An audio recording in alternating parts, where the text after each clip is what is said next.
Your former boss got you pregnant and now refuses to do anything for your 4-year-old daughter, Messiah, leaving you in financial distress. You claim today's DNA test will prove that he is Messiah's father. Lashara Burks and her brother are here to prove that Mr. Edward Smith is the father of a 4-year-old girl, Messiah. Mr. Smith looks certain that he is not the father, and Miss Burks sounds exhausted. Does Miss Burks just need someone to shoulder the financial responsibility of raising a child? Will Mr. Smith be convinced of his neglect? These are the questions, and the DNA results would reveal the truth. Well, I was under assumptions for a long amount of time that Messiah was not my child. Okay. And I was told that by the plaintiff. You were told that by the plaintiff?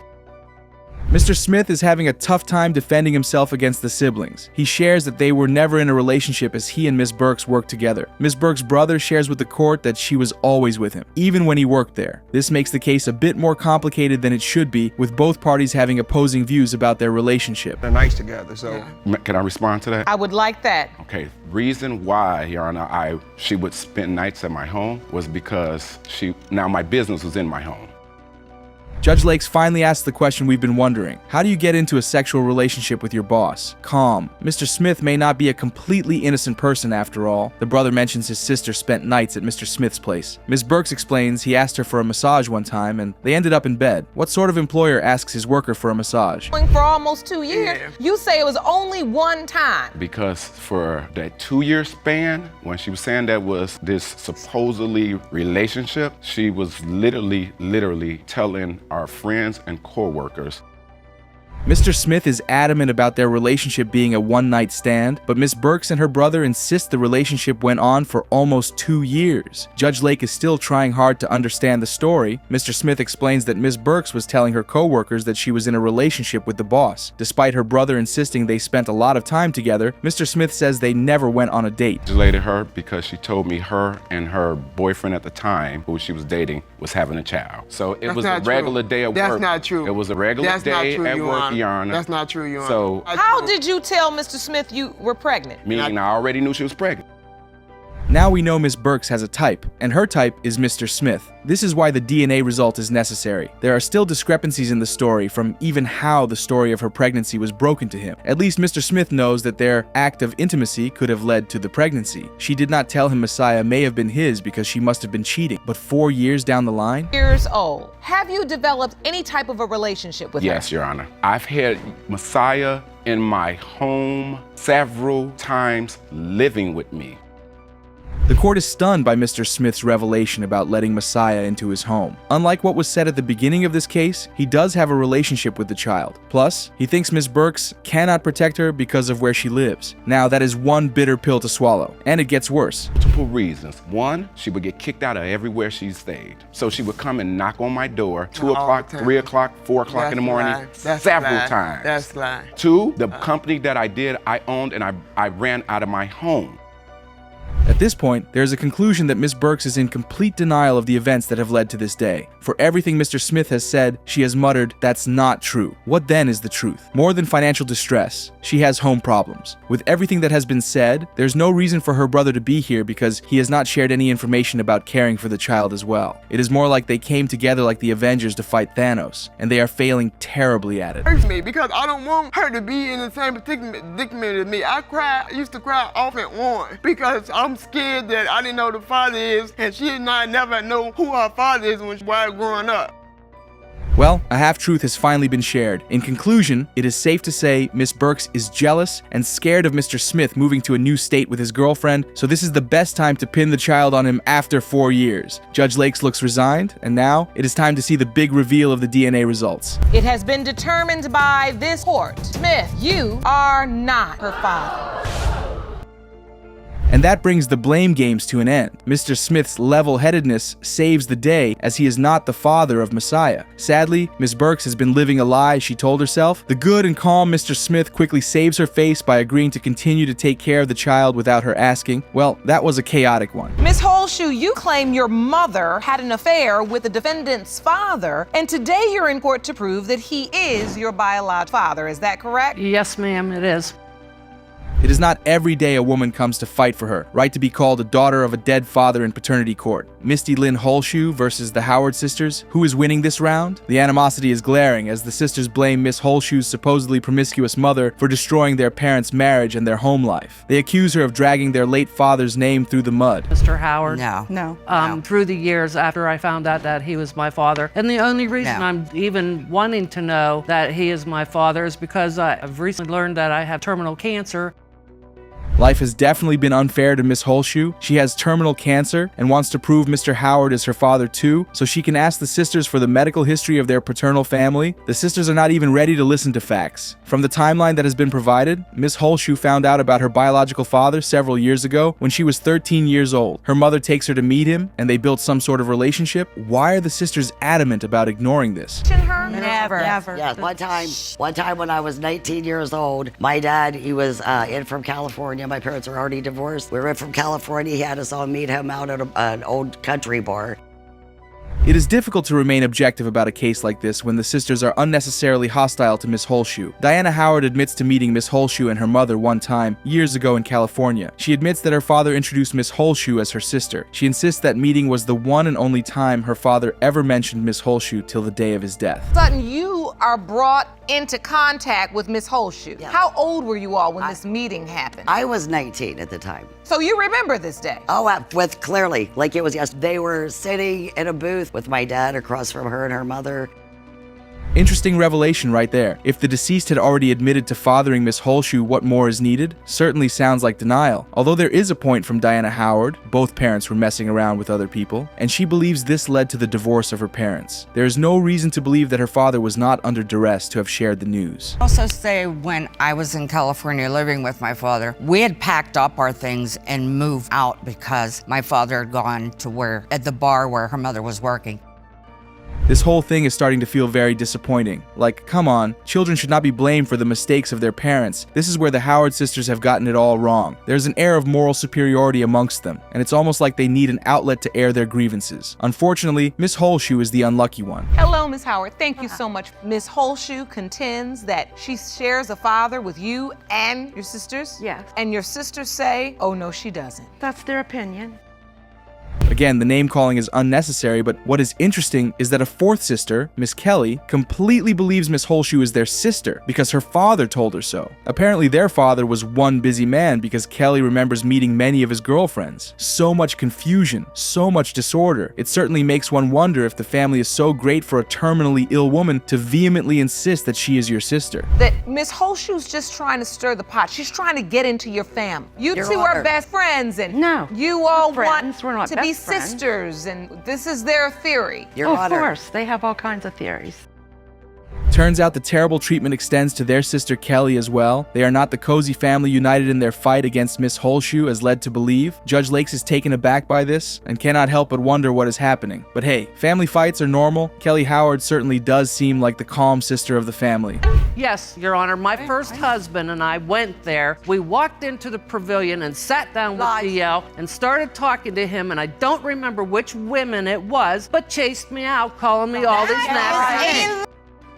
The talking over each other, the endless back and forth arguments, definitely traits of sisters. Curious to see if they are actually sisters because the noise is just too much. Imagine if they all grew up in the same house. Now it is time for the DNA result to be read out loud so the truth can be finally revealed. Maybe they become sisters bonded by blood and nagging. It has been determined by this court that the probability of half-siblingship between Diana Howard and Misty Lynn Holshoe is 98.1%. Stakes are really high. One wonders why you'd be in a relationship for nearly 5 years, share a toddler, and suddenly go to be with another man for a couple of months. No sane man would believe the second child is his if you were gone for 3 long months. Miss England complains about how Mr. Kaiser's paternity doubts permeate every aspect of their home life. This case is either going to make or break them even further. Kaiser accepting one child, but not the other. We've been through everything. I've supported him, I've took care of him, I've turned him into the man he is. I took him from ashy to classy, and he's not supportive at all of it, and he wants to say that it's not his. Yeah, this relationship is most definitely done for. There is lingering pain, and this has affected them in ways they cannot articulate. Forgiveness is tricky, because the part of letting go is the hardest part. Miss England holds a grudge about working 12-hour shifts and still coming home to do chores, and Mr. Kaiser cannot move on from her saving another man's number even after he took her back. There is indeed a thin line between love and hate. Stick with my child, Your Honor. Your Honor. I ain't sticking with my child. I always thought it was the other man's child. I can't take care of another man's baby, Your Honor. Especially the man she was cheating on me with. I was not cheating. I never wanted She said, Your Honor, she said she wasn't cheating on me, right?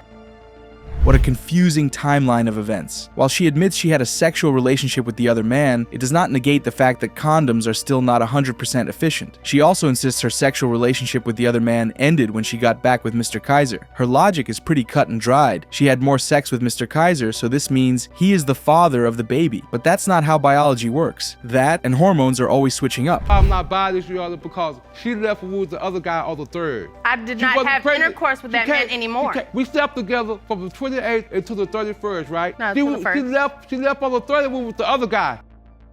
More heated arguments. While it is nice to believe that a parent and an offspring share similar genetic traits, there are theories that discuss recessive and dominant genes. Yes, the baby shares some similarities with their older child and Mr. Kaiser, but it doesn't prove his paternity. It is also confusing that she keeps going back to that man who is the cause of the division in the first place. Judge Lake's humor is certainly unmatched. It is nice to hear laughter in the courtroom in spite of this case. Well, the research is all over the place when it comes to a tongue tie. There is no research that says 100% that if he has a tongue tie, his child will have a tongue tie. All right, see? And the research I read said 50-50 chance. Yes, the court brings in a dental care expert. This is quite enlightening for everyone in the courtroom, because now we know that the tongue-tied trait is not as straightforward as it seems. Going down the rabbit hole of this case is interesting. It does not feel like this is going to end well. Another time to mention that sometimes the internet has done more harm than good, because why would one think they know better than a practitioner? Out! But I did not That's have any considered kind cheating. of physical relation. You That's want to talk considered about cheating. cheating? Talk about what you did. If I had his phone, if I had a phone number. You want to talk about cheating? Talk about cheating. I You had a had phone plenty number- women's phone numbers. I found how many? No. As it was established at the beginning of this case, the DNA test results determine if this relationship is over. Even with expert testimony, confusion has set in because there's a probability that Mr. Kaiser is the father of the baby. The one-time couple cannot stop arguing with each other and blaming themselves, so it would be best to hear the results and put them out of their misery. If baby Isaac is your biological child, Mr. Kaiser, can you all move past all of this arguing over cheating? I mean, you all have been arguing for 25 minutes straight. He still loves her, hoping for his sake that the result of the DNA test is not tragic and they can move past this. The courtroom is impressed that they would be willing to give this relationship another try. They have been together for more than 5 years, so it would be hard not to. It is time for the result to be read out loud. It has been determined by this court. Mr. Kaiser, you are not the father. Such devastating news. Mr. Kaiser was definitely still hoping to be the father, and it is just sad how this ended. His knees buckled on hearing the test result as it confirmed all of his fears. The negative result broke the heart of everyone in the courtroom, but at least the case has finally been resolved, just not the way Mr. Kaiser had hoped. Ms. Livingston, you previously appeared in this court to prove one man was your child's father, only to be proved wrong. You've returned with another case. This is one heck of a case. Not only is Miss Livingston in court to prove the paternity of her baby, but she has been involved in a paternity case with 2 other men previously in this same courtroom. No wonder Mr. Snyder is vehemently denying the baby. This distrust is glaring and honestly understandable. Several confusions about the fathers of your children is a solid red flag. I love Mr. Snyder and I have for a long time, and I know I made a mistake, but it doesn't mean that our daughter should have to suffer for that because I grew up without both my parents and I never wanted that for any of my kids.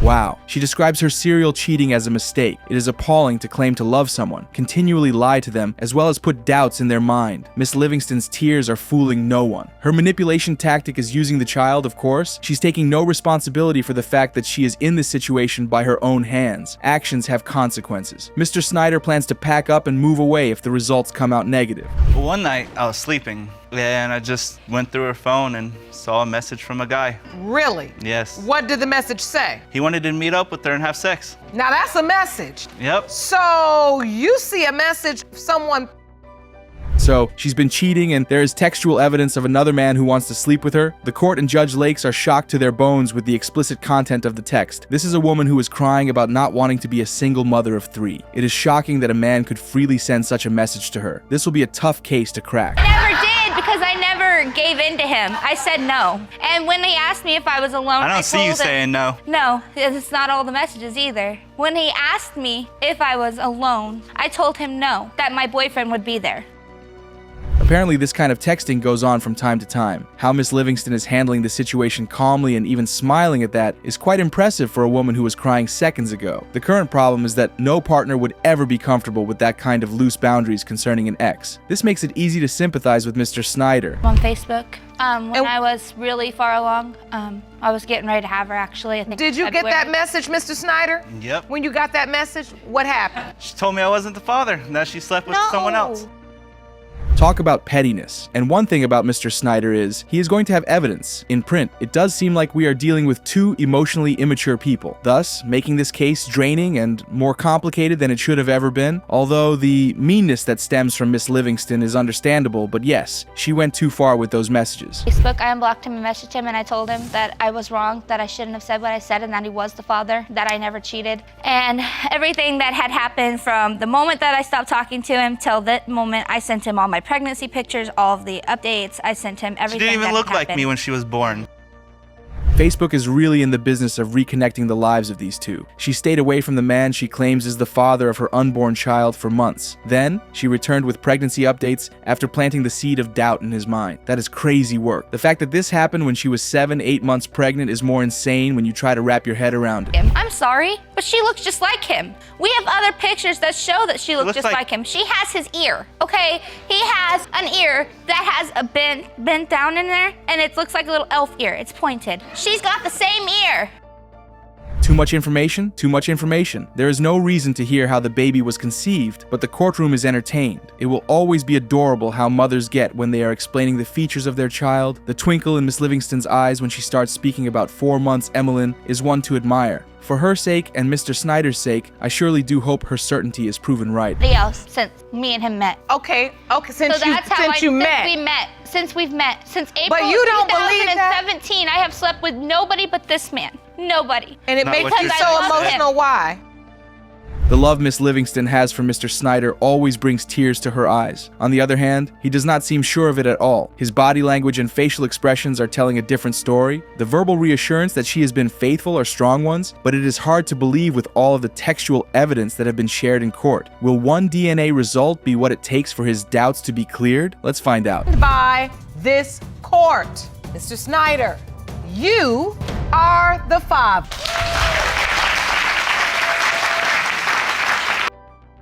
It wouldn't have hurt to show a bit more excitement, but he is the father. The courtroom is happy, Miss Livingston is happy. Surely she is not going to end up becoming a single mom of 3, as that is her current biggest fear. She has reiterated that a number of times in this courtroom. Now those 2 need to work on trusting each other all over again, because the level of pettiness is out of this world. I think it's time to find out the reason, if she really is mine. I have no idea, I don't know. She was unfaithful all the time, but I raised my daughter since she was little. But I'm getting slack from other family members and friends that say that she's not my daughter. Now, the reason they are in court is because of neighbors saying different stories? How can a different iris color make one doubt what was considered the truth 26 years ago? The tone of this case is already sad, but is there a reason to be? Miss Conrad is 150% sure that Brenda is his child, but Mr. Horton is doubling down with his doubts. She has cheated on him several times, and he has no reason to believe whatever comes out from her mouth. Curious to see what the DNA result says. To 200%, okay, but you say you're 100% sure Miss Horton is not? Bottle. I mean, if you sleep around with different men and you're sleeping at the same time, how can you be sure who the parent is? How can you be sure? Okay, so Miss Conrad has been sleeping around and has been caught several times. There's a certain way she sounds while speaking. It is safe to assume that she is ashamed that this is being spoken about publicly. It is baffling that their children know about her various affairs too, tempted to say women in male-dominated fields. Mr. Horton cannot understand how she managed to sleep with him and several others while still claiming he is the father of their children. If there's many stuck out of it in her, she'd be a porcupine, and that's the way I look at it. That was wrong. I just got that. Okay. We want to be respectful in the courtroom. I've got to be respectful. That's why I put it nicely. And here comes the waterworks. Miss Conrad was definitely not expecting this amount of vitriol from the man she has a number of children with. Judge Lakes is taken aback with the tears, and the main fact is, this is just the beginning because no conclusion has been made. It is hard to feel pity for her at this moment, since she has admitted to the affair. Nobody is asking why she did what she did because all focus is on knowing who Brenda's father is. Sometimes I've been having doubts because I look at my face, and I've been trying for years, to get a DNA test, but I wasn't able to at the time because my mom didn't feel comfortable going, but I can understand. The struggles of a child from a broken home, loving both parents equally, but not wanting to pick a side. Brenda Horton's shoes would be really uncomfortable to be in at this moment, because she is quite torn between both parents. And even from her voice, you can tell. The ever-graceful judge has reassured her that she has nothing to be worried about. Window of time Miss Horton was conceived. Do you contend, is it your testimony that there was a relationship outside of the marriage? I've heard. We lived in town last at the time, and we had a mailman that had light hair and blue eyes and had a beauty marker right here. The most disappointing part of this case is that almost everything Mr. Horton believes is hearsay. It makes it worse for Ms. Brenda because there are strikingly similar features between her and this mailman her supposedly father is so sure is her actual father. The blue eyes, the light hair, and the beauty mark are all part of his theory, almost as though he has been waiting for this moment to share his story. Relationship, you had outside relationship. Yeah, that was after Brenda was born. But this was after the children were born. You said, but you know who this mailman is he's talking about? You don't even remember this person. Oh, no, Your Honor. Apparently, not only is there a mailman with whom Miss Conrad cheated, but there's also a milkman. It is new information to her, this mailman, as she knows nothing of his existence. She has always insisted that the affairs all began only after Brenda was born. A comeback from Mr. Horton comes in handy. If she cannot remember this man, then there were so many men she was cheating with. The courtroom is amused by their debacle. Your Honor, the judge wanted to know because he said the same thing that he's sitting here telling you in court, he said to them. A previous paternity test was performed. What were the results? 99%. It is shocking that a DNA test had been done before, admitting Mr. Horton is indeed the father of all Miss Conrad's children. He doubted those results because he did not see the papers. This is the ripple effect of cheating. It leads the audience to question what exactly went wrong with these two. For people that met when they were really young, it is sad how the relationship has gone sour and devolved into this ugly match. You don't want to say something. No, I'm being honest. She could tell you stories. So what you're saying is she has information that she hasn't shared in court. Exactly. Look, children feeling torn in between their parents on any level, it is hard on the young person. As soon as this court... Judge Lakes is ever so observant. She knows Miss Brenda is in a lot of pain and does not want to take either side. This DNA result is more imperative at this level. Brenda even goes ahead to hug her mom because this is painful for even the viewers. Now imagine their situation. Will the result finally clear the air? 6-year-old Brenda Horton. It has been determined by this Mr. Horton are the father. Oh my God, yes! Mommy, you were right, you were right! A happy ending at last. Now all of the years of doubt can be cleared, and Miss Brenda can go back to her life without rethinking her existence and origin. The way she goes from hugging her father first to running to hug her mom shows her loyalty to these two people. Even Mr. Horton seems relieved that Brenda is his after all, and thanks the judge for putting him out of this misery. A loving, present father who was cheated on? This case sounds messy right from the very beginning, but hopefully it does not end up that way. Mr. Parker admits the child is his reason for living, but certain events, as done by Miss Robinson, has led them to this courtroom. He's hoping the case gets resolved and all doubts are cleared. It does. Explain. Tanala really means the world to me. She's my everything. She's the reason why I get up every morning to go work and go do something in my life. I also love Miss Robinson as well, but I refuse to continue this relationship if they're just lies. Two timing. Miss Robinson. The tail signs of when a relationship starts to go south is always obvious to the other person. In the case of Mr. Parker, he was still hoping this was not the case. He sadly did know the truth. From spending all of your time with this one person in their home and suddenly becoming distant with no information, yes, she was definitely cheating. You already suspected she was cheating. Yes, Your Honor. Tell me what happened. Well, we had met October of 2012. It was a great time. We loved each other, watching Netflix. This is a severe case of ghosting. Mr. Parker is still too calm about the entirety of this issue. 5 months away with a baby that is supposedly his, and no calls, no text. It must have really hurt that he was not there during her pregnancy. The whole time, she was still with another man. Yes, she was scared, but this is suspicious. She birthed, you weren't around. I was not there. You didn't even know she was pregnant. No, didn't get a phone call or nothing. She know where I stayed. I stayed the same address that we met but at that time, the first time I went to the doctor, they kept telling me it was pancreatitis in my stomach. Miss Robinson wants to eat her cake and have it. Telling two men they are the father of one girl is straight up weird. She had played her cards right up to this moment, and now it is time for her to face the music. There's a lot of confusion in the actions she has taken, but that is human nature, apparently. And if you knew it could potentially be Mr. Parker's as well. Because, Your Honor, at that time, he was there.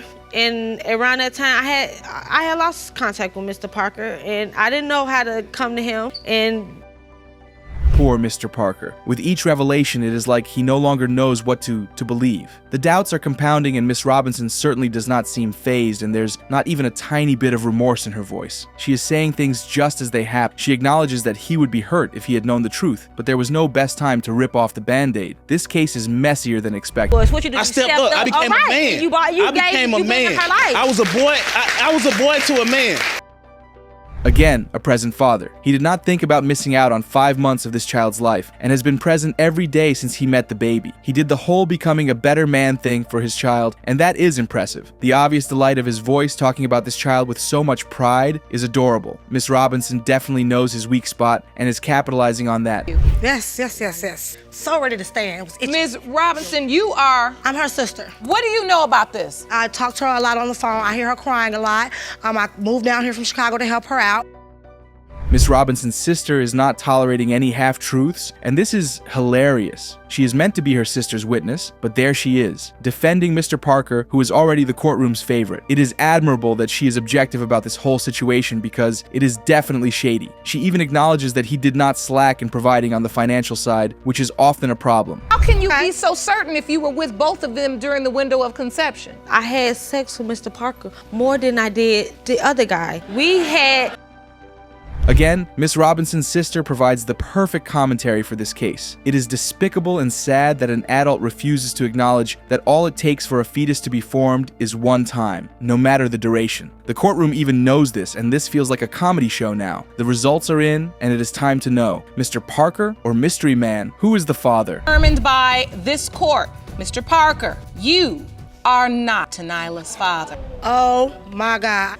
Woo! I'm sorry. Sis! I'm sorry. Like a whole year wasted, man. A whole year wasted. This is what writers mean by a wave of sadness rushing through him, and a shock of surprise from Miss Robinson's sister. She added a very much needed reaction to this disappointing news. Miss Robinson's apology is like pouring water to a stone at this point. Mr. Parker is highly disappointed and the tears cannot stop dropping. Now, there won't be any weddings to plan. I want to be her dad. You can still be her father. I want to be so bad. You can still be her father. I know this news is devastating, but Nyla is an innocent little girl, and you're her daddy. I feel like that I do want to still be a part of her life.